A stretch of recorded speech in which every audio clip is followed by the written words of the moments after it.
Assalamualaikum dan salam Malaysia Madani. Berita sukan bersama saya, Tira Binuddin. Tindakan tegas termasuk penamatan kontrak serta-merta akan dikenakan terhadap jurulatih yang didapati bersalah dalam isu salah laku. MSN dalam kenyataan memaklumkan Jawatankuasa Salah Laku dalam Sukan sedang menjalankan siasatan mengenai dakwaan salah laku seksual seorang jurulatih para renang terhadap atlet di bawah jagaannya. MSN juga menegaskan tidak pernah menerima laporan ataupun aduan daripada mana-mana atlet para mengenai salah laku seksual oleh jurulatih sebelum aduan terbaru ini. Kerjasama penuh juga diberikan kepada pihak Polis Diraja Malaysia PDRM yang telah membuka kertas siasatan termasuk mencari cara tindakan yang mesra dan melindungi privasi atlet terlibat.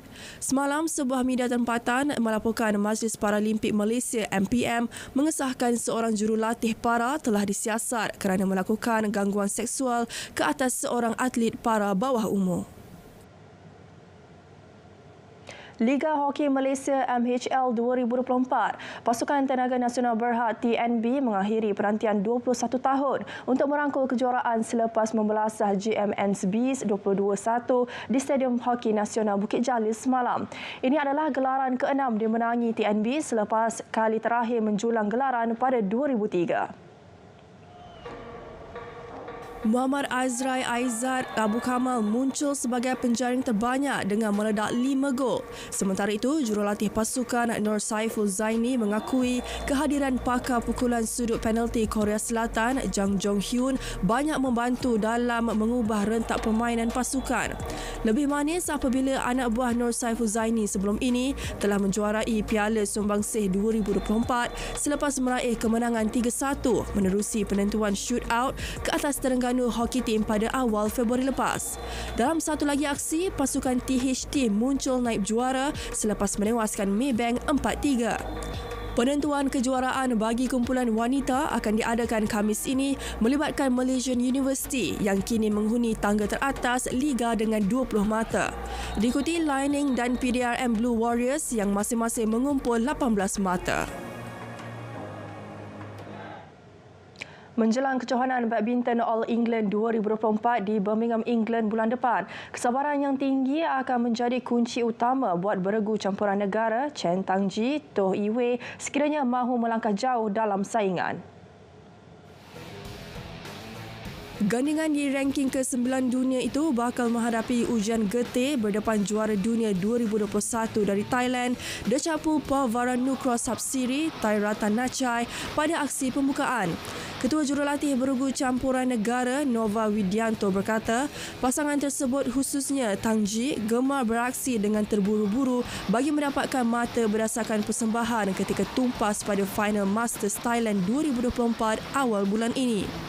Berdasarkan rekod 6 pertemuan setakat ini, Tangji Iwei hanya pernah menang sekali ke atas pasangan ranking ke-6 dunia itu, iaitu ketika suku akhir terbuka Arctic 2023. Dalam pada itu, Nova meletakkan sasaran kepada anak buahnya untuk mara sekurang-kurangnya ke suku akhir terbuka Perancis 2024 di Paris. Sebelum menyertai saingan All England 2024 pada 12 hingga 17 Mac. Jelas beliau, kedua-dua kejohanan itu amat penting bagi melonjak semula kedudukan Tangji Iwei naik di kedudukan ke-8 terbaik dunia. Sekaligus mencerahkan peluang untuk menjadi antara 8 pilihan utama pada kejohanan mendatang. Kementerian Belia dan Sukan KBS mencadangkan semua stadium utama negeri dinaik taraf dengan memanfaatkan peruntukan bantuan geran RM500,000 daripada Kerajaan Persekutuan. Projek menaik taraf stadium itu bagi memastikan padang berada dalam keadaan baik dan mengelak berlakunya air bertakung atau banjir semasa saingan Liga Malaysia berlangsung. Menurut KBS, kerajaan negeri yang telah bersetuju perlu memberi komitmen bagi beberapa perkara iaitu menentukan lokasi stadium yang dipersetujui oleh kerajaan negeri setelah mendapat pandangan Malaysian Football League MFL. Peruntukan RM300,000 adalah bagi menaik taraf sistem saliran padang serta menggunakan khidmat kontraktor yang menepati standard yang digariskan oleh MFL. RM200,000 pula perlu digunakan untuk menaik taraf padang dengan menukar rumput kepada jenis rumput bilah halus fine blade grass. Kejohanan trek dan padang di Perth, Australia, pasukan Majlis Sukan Sekolah Malaysia MSSM mengharumkan nama negara apabila mengungguli saingan dengan merangkul 8 pingat emas dan 6 pingat perak. Skuad negara diwakili 12 pelajar sekolah menengah yang merupakan atlet terbaik di Malaysia. Emas diraih antaranya menerusi Amirul Syakir Muhammad Hanafi dalam acara 100 meter lelaki bawah 15 tahun dan Wan Muhammad Haris Wan Muhammad Hafiz dalam saingan 100 meter lelaki bawah 16 tahun. Atlet lontar peluru Muhammad Syahzuan William turut cemerlang menyumbang emas melalui acara lontar peluru lelaki bawah 15 tahun. Sementara atlet wanita Nur Elfira Umaira Muhammad Yusof menyumbang emas dalam acara 80 meter lari berpagar perempuan bawah 14 tahun. Pertandingan antarabangsa itu berlangsung pada 22 hingga 25 Februari. Persatuan Sukan Bermotor Malaysia MAM optimis pasukan Johor Darul Ta'zim JDT Racing Team berpotensi menggegarkan dunia sukan pemotoran sekaligus mengikut jejak langkah kelab bola sepak Johor Darul Ta'zim JDT yang tampil cemerlang di pentas antarabangsa. Jadi saya rasa profesionalisme yang saya nampak JDT di football dan di GT Racing, kalau dia berlanjut ke two wheel motorsport, saya difahamkan guna motor. Saya rasa itu, I think peluang untuk menjadi jaguar dalam masa terdekat ni is there lah. Difahamkan mereka juga dapat dulu mekanik daripada Ducati Factory. I think if you want to do it right, you do it right. There's no two ways. You either want to play around or you want to win. And I think this team is designed to win. Beliau berkata demikian kepada media di ibu negara. Oktober lepas, JDT melebarkan sayap mereka dengan menceburi sukan pemotoran bersama pelumba motosikal negara Hafiz Syahrin Abdullah menyertai kejuaraan motosikal Asia ARRC pada musim 2024. Bola sepak luar negara. Bakal Ketua Sukan Bayern Munich baharu Max Eberl menaruh keyakinan pasukan itu masih berpeluang mencabar kejuaraan Liga musim ini. Eberl yang akan mengambil alih jawatan tersebut pada awal Mac berkata, tiada yang mustahil dalam bola sepak meskipun Bayern kini ketinggalan 8 mata di belakang pendahulu Bayer Leverkusen.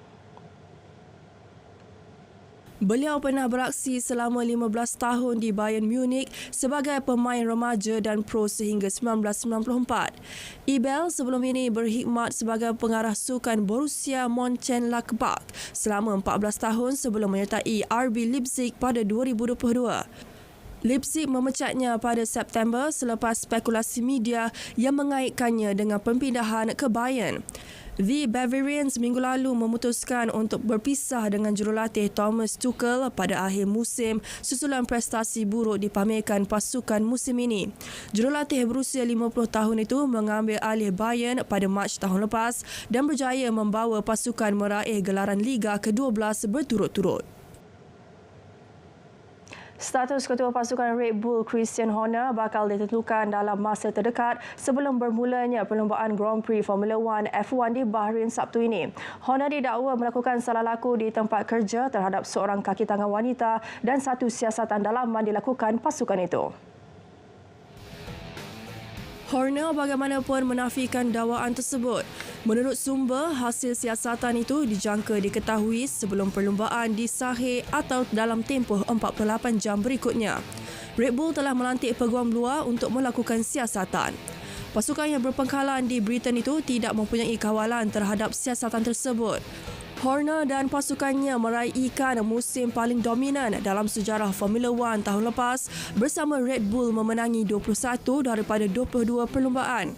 Red Bull akan memulakan musim baharu dengan pemandu Belanda Max Verstappen memburu kejuaraan keempat berturut-turut bersama seorang lagi pelumba Meksiko Sergio Perez. Sekian Stadium RTM dari Sungai ke Segara, Palestin pasti merdeka. Salam Malaysia Madani, salam sukan untuk semua.